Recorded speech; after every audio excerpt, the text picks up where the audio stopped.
नमस्कार बच्चों।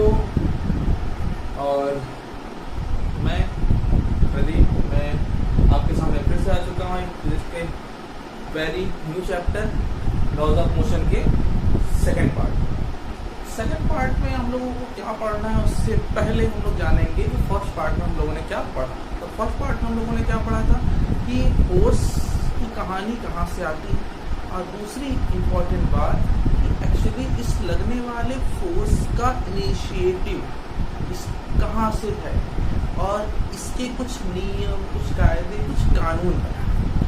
इस नियम, कायदे, कानून का नाम रखा गया है लॉज ऑफ मोशन। ठीक है, तो ये लॉज ऑफ मोशन कितने टाइप के होते हैं, कितने प्रकार के होते हैं? तो लॉज ऑफ मोशन जो है वो 3 प्रकार के होते हैं। तो इसको जानने से पहले हम लोगों ने जाना था इनर्शिया, जड़त्व क्या था वो भी हमने बताया था। वो बॉडी की अपनी टेंडेंसी को बनाए रखने का गुण था।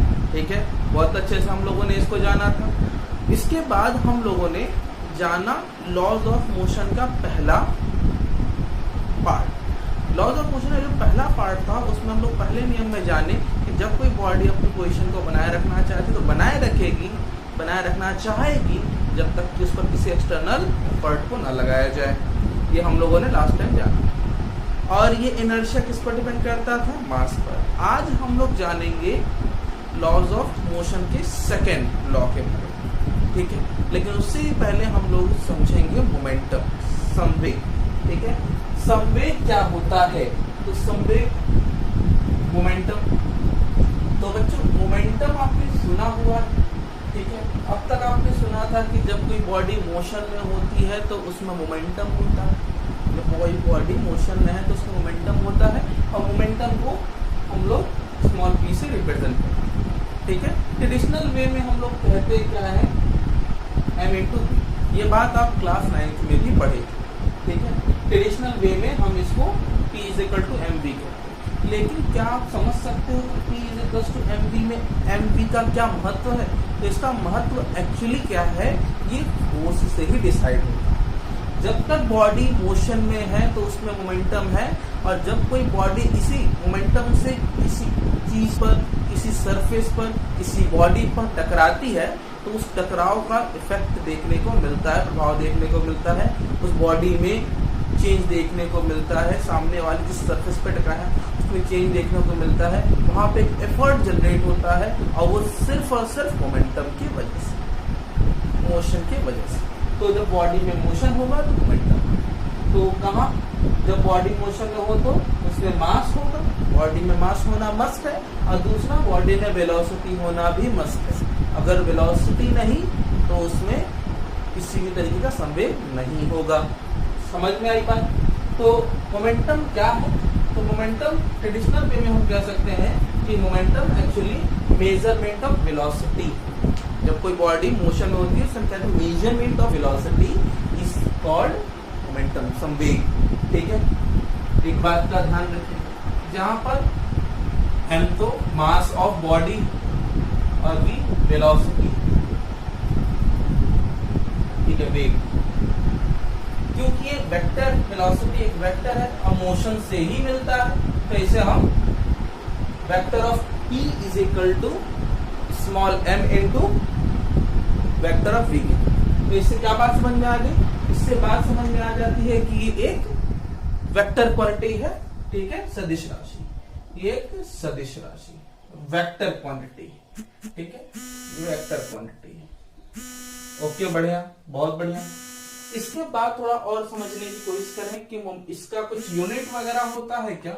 इसका जवाब है हाँ, इसका यूनिट होता है, और इसका यूनिट क्या हो जाएगा? केजी, और इसका हो जाएगा मीटर माइनस। इसी से आप इसका डायमेंशन भी निकाल सकते हैं। वीमा, इसका डायमेंशन क्या होगा बच्चों? तो इसका डायमेंशन आप इसका केजी का क्या लिखोगे? केजी का लिख सकते हो m, इसका क्या लिख सकते हो? l, और इसका लिख सकते हो t-1। तो ये हो गया डायमेंशन इसका। ओके, बढ़िया, तो बढ़िया हो गया। ये बात आपको समझ में आ गई? यूनिट हो गया, इसका डायमेंशन हो गया, ये एक वेक्टर क्वांटिटी है। अब हम बात करेंगे लॉज ऑफ मोशन के सेकेंड लॉ की। ठीक है, तो सेकेंड लॉ आइए सेकेंड लॉ देखें, क्या है सेकेंड लॉ।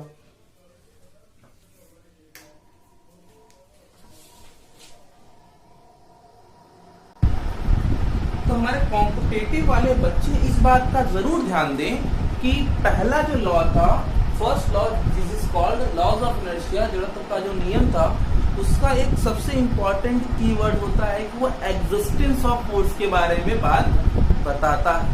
ठीक है, अब हम लोग जानेंगे सेकंड लॉ में, जहां पर हम आपको एक बात पहले बता दें, this is all about force, मतलब ये फोर्स के मेजरमेंट को बताता। ठीक है, तो यहाँ पर सेकंड लॉ में हमें क्या पता चला, सेकंड लॉ में हमें बल की उपस्थिति मतलब फोर्स के एग्जिस्टेंस के बारे में पता चलता है। ठीक है, there is called the force is equal to change of rate of momentum, change of rate of momentum. अभी मैंने आपसे क्या बताया था कि मोमेंटम किसमें होता है, जो बॉडी मोशन में होती है। जब बॉडी मोशन में होगी और जब किसी सरफेस से टकराएगी या फिर रैदरली अचानक सडनली इसका मोशन में चेंज हो गया, तो ये तभी पॉसिबल है जब उस पर किसी एक्सटर्नल एफर्ट को लगाया गया होगा। तो that kind of effort would be called force. तो यहां से फोर्स इज इक्वल टू क्या हो गया, तो फोर्स इज इक्वल टू हो जाएगा माइनस dP अपॉन dt। ठीक है, तो ये हो गया आपका फोर्स। ठीक है, तो फोर्स इज इक्वल टू हो गया dP अपॉन dt। अब अगर हमें जानना हो कि इसका अनदर फॉर्म क्या होगा, तो आइए देखते हैं। सिंस हम जानते हैं, इसको हम बता दें आपको कि इसको हम minus del small p upon del T भी लिख सकते हैं। दिस इज नथिंग बट ये सब क्या कहलाते हैं, चेंज। ठीक है, चेंज परिवर्तन, किसमें, मोमेंटम में परिवर्तन, किसके साथ, समय के साथ। तो बच्चों p को क्या लिख सकते हैं आप, ठीक है, p को आप लिख सकते हैं m इंटू वी, क्योंकि ये डेल्टा p है तो इसको हम लिख सकते हैं F is equal to P2 minus P1। ठीक है, और बढ़िया, और नीचे क्या लिख सकते हैं आप, डेल्टा T। ठीक है, बढ़िया। अब इसको थोड़ा सा और हम लोग मॉडिफाई करेंगे, ध्यान दीजिएगा। हम इसको लिख सकते हैं force is equal to P2 को हम लोग लिख सकते हैं M V2 या स्मॉल v और M इंटू U। ये बच्चों क्या है, ये क्या है, mv। v आपकी फाइनल वेलोसिटी है और u आपकी इनिशियल मतलब प्रारंभिक वेग है, ये अंतिम वेग। तो यहां से आप इसको क्या लिख सकते हो, यहां से आप इसको लिख सकते हो m कॉमन लेकर के d v माइनस u, और इसको लिख सकते हो d dt। अब इसको लिखा जा सकता है चेंज इन वेलोसिटी, तो इसको हम लिख सकते हैं del v upon del t, और ये हो जाएगा F is equal to m into a. ये स्केलर फॉर्मेट में मैंने बता दिया। ठीक है, ये इसका मेजरमेंट है बच्चों। तो फोर्स का जनरल फॉर्मूला क्या हो गया, तो फोर्स का बेसिक तो ये है change in rate of momentum, और उसका जनरल फॉर्मूला हो गया F is equal to m a, और एक कुछ और नहीं बच्चों, क्या है, एक्सीलरेशन है, त्वरण है। ठीक है, और m क्या है, मास है। तो फोर्स इज इक्वल टू क्या हो गया, m a हो गया। ठीक है, बढ़िया हो गया।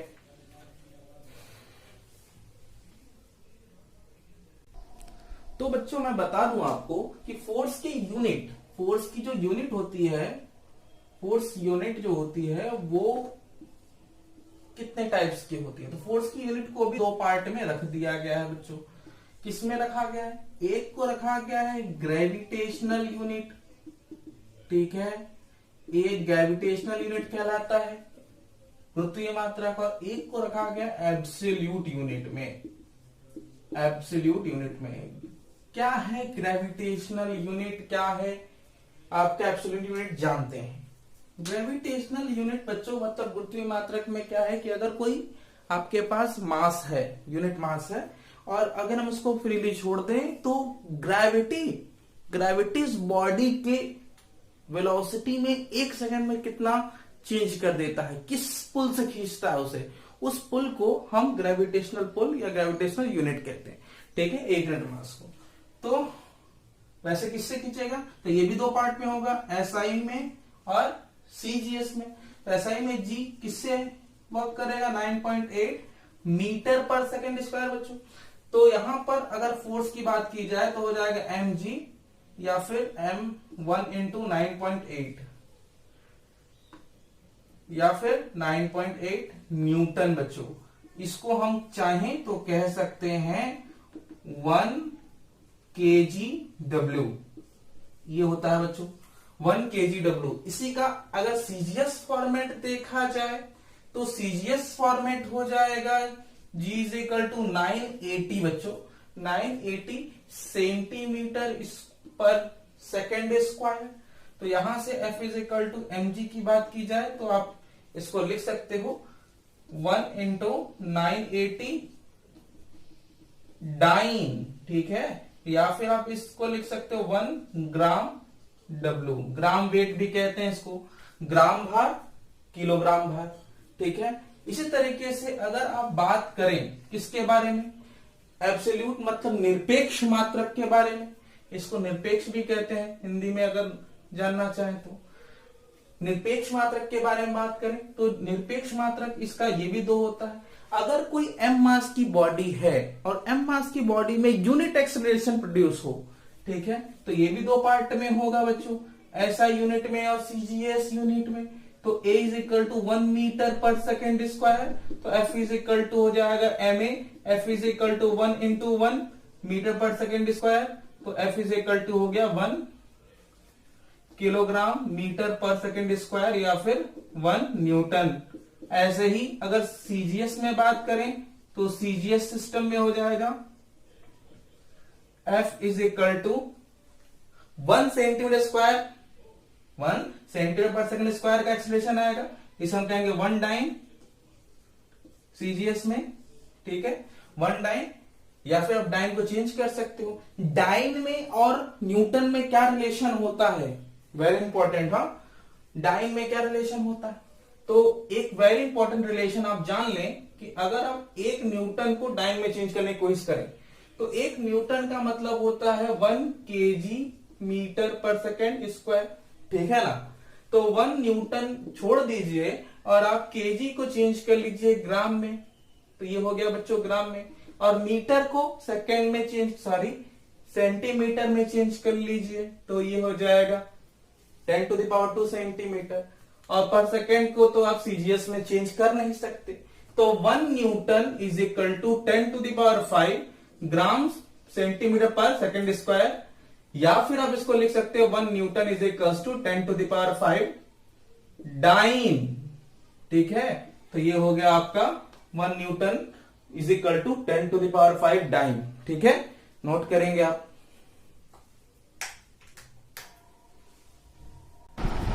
तो बच्चों फोर्स का लिखने का तरीका जो है वो डिफरेंट होता है, ठीक है। तो फोर्स को लिखने का तरीका डिफरेंट कैसे होता है, तो फोर्स को जो लिखने का तरीका है, ठीक है, अनदर फॉर्मूले, ठीक है, अगर हमें अनदर फॉर्मूले चाहिए तो हम कैसे लिख सकते हैं। अनदर फॉर्मूले क्या है, आप फोर्स को ma तो लिख सकते हैं, नो डाउट, आप फोर्स को m du/dt लिख सकते हैं, ठीक है। आप फोर्स को m, इसको डबल डिफरेंशिएट मतलब डिस्प्लेसमेंट का फॉर्मेट, तो इसको हम ds/dt लिख सकते हैं बच्चों, ये ठीक है, u को, और फिर ये आगे भी सेक्शन है, तो इसको हम d2 डबल डिफरेंशिएशन बच्चों, तो d2s/dt2, तो ये हो गया एक फॉर्मेट, तो इसको हम डबल डिफरेंशिएशन कहते हैं। ये एक फॉर्मेट है वेलोसिटी के फॉर्मेट में, ये एक फॉर्मेट है बच्चों, इसमें भी लिख सकते हैं। इसके अलावा फोर्स को आप क्या लिख सकते हैं, dp/dt भी लिख सकते हैं, dp अपॉन मैग्नीट्यूड वाइज बात कर रहे हैं हम बच्चों आपसे। फोर्स का एक अनदर फॉर्मूला है F is equal to minus K. अब ये क्या है, तो यहाँ पर एक बात आ जाती है, F is equal to minus K X, क्या है ये F is equal to K X, तो मैं आपको बता दूं, दिस इज स्प्रिंग कांस्टेंट, इसको हम स्प्रिंग कांस्टेंट या बल नियतांक कहते हैं, ठीक है। और x आपका स्ट्रेन होता है, मतलब कितना चेंज आ रहा है बॉडी में, इस तरीके का चेंज आता है, कितना चेंज आपने प्रोड्यूस किया विद एफर्ट, ठीक है। या फिर equal to minus K x, और माइनस इस फोर्स की टेंडेंसी होती है, इसको हम बेसिकली स्प्रिंग फोर्स कहते हैं, ये स्प्रिंग फोर्स है, ठीक है। और इसे हम लोग कहते हैं फोर्स कांस्टेंट, बल नियतांक आप हिंदी में कह सकते हैं, ठीक है। ध्यान दीजिएगा इसको।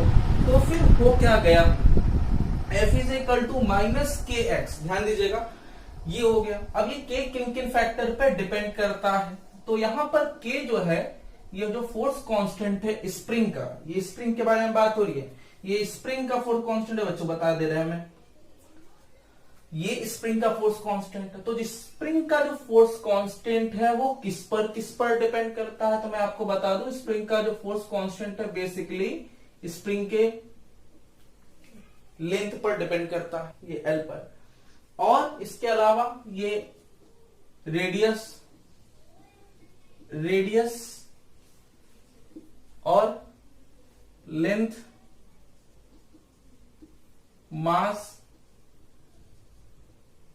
वैसे मैं आपको बता दूं कि जो आइडियल स्प्रिंग होती है वो मासलेस होती है, ठीक है। तो आप मासलेस ही माने और नेचर मान लीजिए आप, ठीक है, नेचर पर भी डिपेंड करती है, इट डिपेंड्स, ये डिपेंड करती है रेडियस ऑफ स्प्रिंग, कितना रेडियस है उसका, और लेंथ, मास और नेचर पे, ठीक है। बहुत इंपॉर्टेंट फैक्टर मैंने आपको ये वाला बताया कि फोर्स के कुछ अनदर फॉर्मेट है, फोर्स को लिखने का तरीका, ठीक है। मैं आपको बता दूं कि अगर मैं अलग अलग स्प्रिंग इस्तेमाल करूं तो लगने वाले फोर्स पर कैसे कैसे इफेक्ट पड़ते हैं। अगर मैं आपसे बात करूं कि मैंने 2 स्प्रिंग, 3 स्प्रिंग या फर्दर कई स्प्रिंग यूज किए हैं, तो इन स्प्रिंगों के यूज करने से क्या क्या इफेक्ट पड़ता है, तो शायद आपको कुछ आइडिया हो इसके बारे में। तो अगर आप एक इंटेंस है, आपने पहले कभी पढ़ा हुआ है स्प्रिंग के कनेक्शन के बारे में, तो मैं आपको बता दूं कि अगर 2 स्प्रिंग कुछ इस तरीके से कनेक्टेड हैं, ठीक है, इस तरीके से, तो इसको हम लोग इस स्प्रिंग का फोर्स कांस्टेंट K1 और इस स्प्रिंग का फोर्स कांस्टेंट K2 लिख सकते हैं। और ये दोनों अगर किसी बॉडी से कनेक्टेड है तो इस बॉडी पे लगने वाला जो फोर्स होगा, ये बॉडी पे जो लगने वाला फोर्स होगा वो स्प्रिंग के सीरीज कॉम्बिनेशन की वजह से होगा। तो इस टाइप के फोर्स को आप सीरीज कॉम्बिनेशन के थ्रू कहेंगे, सीरीज कॉम्बिनेशन में फोर्स कांस्टेंट क्या होता है, तो मैं आपको बता दूं, सीरीज में आपका फोर्स का फॉर्मूला हो जाएगा K effective is equal to 1/K1 plus 1/K2। ये हो गया सीरीज में, ये कोई बेस मान लीजिए स्प्रिंग में आपने लगाया होगा। इसी तरीके से अगर मैं बात करूं आपसे कि कोई बॉडी जो है वो कुछ इस तरीके से कनेक्टेड है, ठीक है, कनेक्टेड है, तो क्या होगा, तो ये 2 स्प्रिंग इस समय पैरेलल कॉम्बिनेशन में है, पैरेलल कॉम्बिनेशन, इसको समांतर कहेंगे आप, पैरेलल कॉम्बिनेशन में होगा तो इसका इफेक्टिव के क्या होगा, तो उस समय के इफेक्टिव जो होगा वो होगा K1 प्लस K2, ठीक है। याद रखें बच्चों इसको, वेरी इंपॉर्टेंट, कि श्रेणी क्रम में 1/K1 प्लस 1/K2 और समांतर में K1 प्लस K2, ठीक है। तो कर लेंगे। तो बच्चों मैं बता दूं आपको कि आपने जो ये फॉर्मूला देखा K is equal to 1/L या K प्रोपोर्शनल टू 1/L, इससे कुछ आइडिया तो आपको लग गया होगा कि अगर हम स्प्रिंग की लेंथ को कट करते जाएं, छोटी करते जाएं 1 टाइम 2 टाइम, तो उससे K की इफेक्टिव वैल्यू पर इफेक्ट पड़ेगा। अगर आपने हाफ कर दिया तो उसका जो इंडिविजुअल फोर्स कांस्टेंट होगा वो 2 टाइम्स हो जाएगा। याद रखें बच्चों, ये बहुत इंपॉर्टेंट पॉइंट है, ठीक है, ये बहुत इंपॉर्टेंट पॉइंट है, याद रखेंगे इसको और इसके ये फॉर्मेट को। और मैं आपसे बात करूं फोर्स के अगले फॉर्मूले के बारे में, तो फोर्स का जो अगला फॉर्मूला होता है ये du/dz होगा बच्चों, ठीक है, du/dz। अगर हमें किसी क्वाड्रेंट में निकालना है, किसी पर्टिकुलर क्वाड्रेंट में निकालना है, मैं कर सकता हूँ डी बाई डी एक्स। अब मैं ध्यान दीजिएगा बच्चों, force F is equal to minus D by D Z. Z क्या है? लेंथ है। लेंथ के रिस्पेक्ट में जो पोटेंशियल एनर्जी में चेंज होगा उसके नेगेटिव ग्रेडियंट को हम कहेंगे फोर्स। तो U इज इक्वल टू हो गया पोटेंशियल एनर्जी, तो Fx, ठीक है। तो यहाँ पर आपका जो है x कोऑर्डिनेट में निकालना होगा फोर्स, तो आप लिखेंगे क्या? D U upon D X. इसको हम y कोऑर्डिनेट में लिखेंगे D U upon D Y, और z कोऑर्डिनेट में लिखेंगे du अपॉन dz, ठीक है। तो ओवरऑल अगर आप लिखना चाहें force is equal to Fx plus Fy plus Fz, ठीक है। I कैप इसके साथ j कैप बच्चों, इसके साथ k कैप। तो ये हो गया वेक्टर फॉर्मेट। तो फोर्स का वेक्टर फॉर्मेट हो गया आपका Fx I cap plus Fy j cap plus Fz k cap, ठीक है, Fz k कैप। तो ये है आपके फोर्स की जनरल फॉर्मूले, ये हमारे लिखने के कुछ फॉर्मेट हो गए। अब मैं आपसे बात करूं, अगर कि मेरे पास मान लेते हैं कोई रॉकेट है, ठीक है, मान लेते हैं कोई रॉकेट है, और रॉकेट अगर कांस्टेंट वेलोसिटी से उड़ रहा है, इफ वी हैव रॉकेट, अगर वी हैव रॉकेट है विच escape with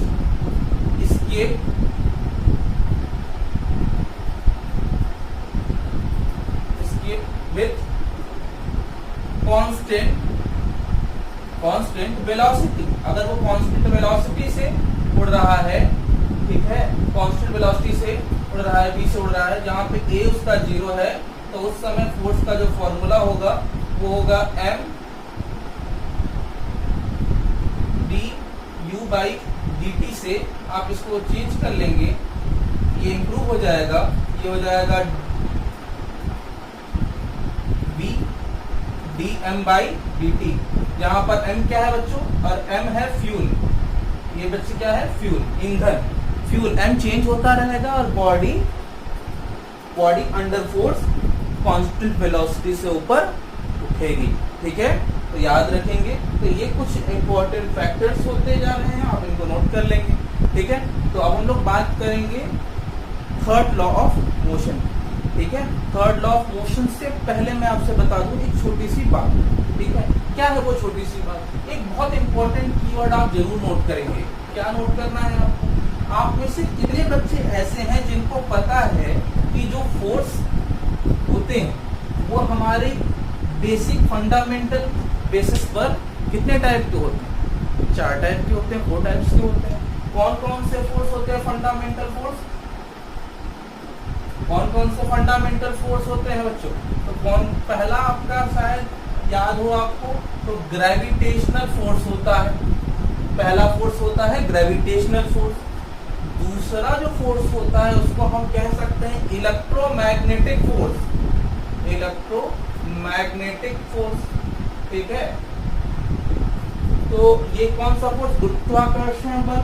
ये कौन सा फोर्स? Electromagnetic force. तीसरा आप लिख सकते हैं weak nuclear force. Weak nuclear force, तो ये वीक न्यूक्लियर फोर्स हो गया। चौथा जो आपका लास्ट है वो है strong nuclear force. Strong nuclear force, इसके बारे में आप पहले चैप्टर में पढ़े होंगे। कहाँ लगता है? ये अर्थ ग्रेविटी लगाएगी, हर मास के बीच में लगती ही लगती। इलेक्ट्रोमैग्नेटिक बल मतलब वैद्युत चुंबकीय बल आपके मैग्नेटिक इफेक्ट की वजह से काम करता है। वीक न्यूक्लियर फोर्स एटम में लगता है और strong nuclear force quantum particles में काम करता है, ठीक है। तो आइए बात करते हैं इनका अपना रेशियो क्या है। तो मैं आपको बता दूं, इन चारों फोर्स का एक रेशियो सेट करते हैं। 1:10 to the power 38 is to 10 to the power 26 is to 10 to the power 40। बच्चों ये रेशियो आप इसी ऑर्डर में याद करेंगे।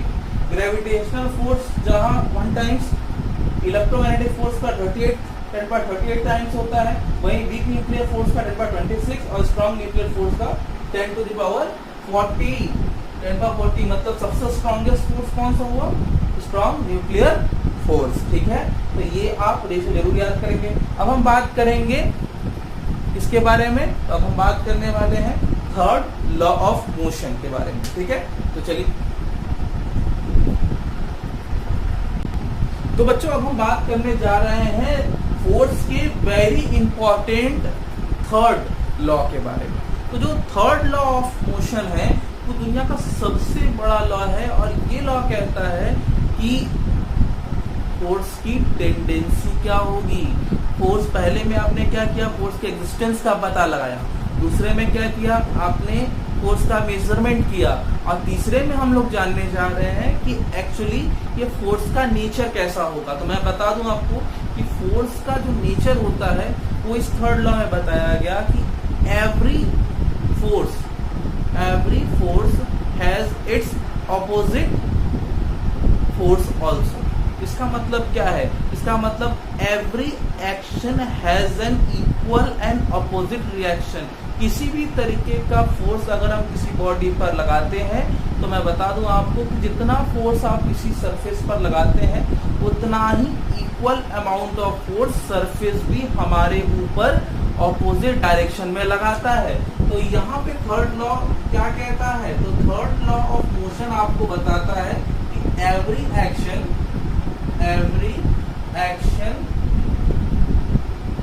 हैज इक्वल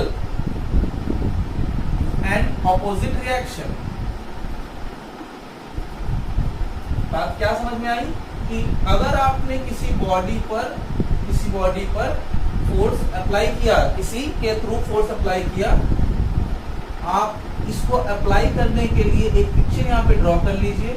मान लिया आपने ए बॉडी बनाई हुई है, इसके ऊपर आपने बी बॉडी रखी हुई है, ये बी बॉडी है।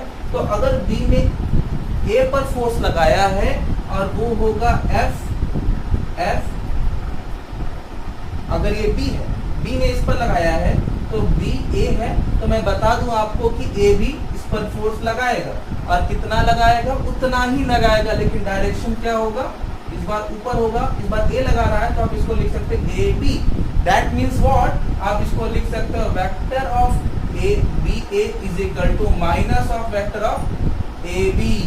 क्या समझ में आई आपको बात, कि जो फोर्स है उसका नेचर कैसा है, उसका नेचर है कि वो हमेशा जब किसी सरफेस पर, जब ये एफर्ट किसी सरफेस पर लगता है, किसी बॉडी पर लगती है, तो उतना ही फोर्स बॉडी उस पर ऑपोजिट डायरेक्शन में लगाती है। दैट मीन्स कि एक बात तो क्लियर हो गई कि जब भी ये फोर्स लगेगा कपल में लगेगा। इसके लिए दो बॉडी का होना जरूरी है, एक तो वो जो लगाएगा और एक तो वो जिस पर लगेगा, ठीक है। फिर उतना ही रिएक्शन आपको उस बॉडी पर देखने को मिलेगा। वेरी इंपॉर्टेंट थिंग ये है कि single isolated force does not exist. Isolated force does not exist. मतलब सिंगल फोर्स पॉसिबल नहीं है, कोई इसके लिए दो बॉडी का होना जरूरी है। कोई एक सिंगल बॉडी अपने ऊपर फोर्स लगा ही नहीं सकती, उसके लिए दो बॉडी का होना जरूरी है। तो याद रखें कि सिंगल आइसोलेटेड फोर्स एग्जिस्ट ही नहीं करते, ठीक है। एक बात और बता दूं मैं आपको, वेरी इंपॉर्टेंट है, कहीं कहीं ऐसा भी होता है कि ये जो थर्ड लॉ ऑफ मोशन है ये वैलिड नहीं होता। कहाँ वैलिड नहीं होता है, तो मैं बता दूं, कहीं मतलब कहाँ, तो नोट करने वाली बात ये है कि कहीं ये फ्लक्चुएट करता है, अनवैलिड हो जाता है, ठीक है। Sometimes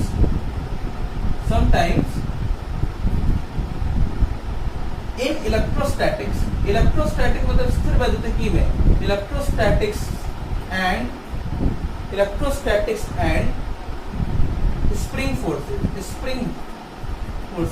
spring systems does not follow it. ये फॉलो नहीं करते हैं। कभी कभी ऐसा होता है कि ये इलेक्ट्रोस्टैटिक और स्प्रिंग फोर्सेस स्प्रिंग सिस्टम्स में ये वैलिड नहीं है, ये third law of motion hold नहीं करता है, ठीक है। तो बच्चों आपने क्या जाना आज कि सेकेंड लॉ ऑफ मोशन क्या होता है, वहाँ पे फोर्स की मेजरमेंट कैसे करेंगे, और उसके लिए कुछ इंपॉर्टेंट हमने टर्म्स देखे। इसके बाद हमने थर्ड लॉ ऑफ मोशन की एग्जिस्टेंस देखी कि क्या है इसका मतलब, ये नेचर बताता है और सिंगल फोर्सेस एग्जिस्ट नहीं करते। और फिर हमने जाना कि ये भी कहीं कहीं फ्लक्चुएट होते हैं, वैलिड नहीं है, ठीक है। तो यहाँ पर हम लोगों ने फोर्स की क्वालिटीज को कवर किया। अगली क्लासेस में हम लोग मिलेंगे तो बात करेंगे फोर्स की बैलेंसिंग के बारे में। तो बैलेंसिंग या इक्विलिब्रियम फोर्सेस क्या होते हैं, टाइप्स ऑफ इक्विलिब्रियम, हम लोग अगले क्लास में बात करेंगे। टिल देन बने रहिए, मेहनत करिए और अगले क्लास में मिलते हैं।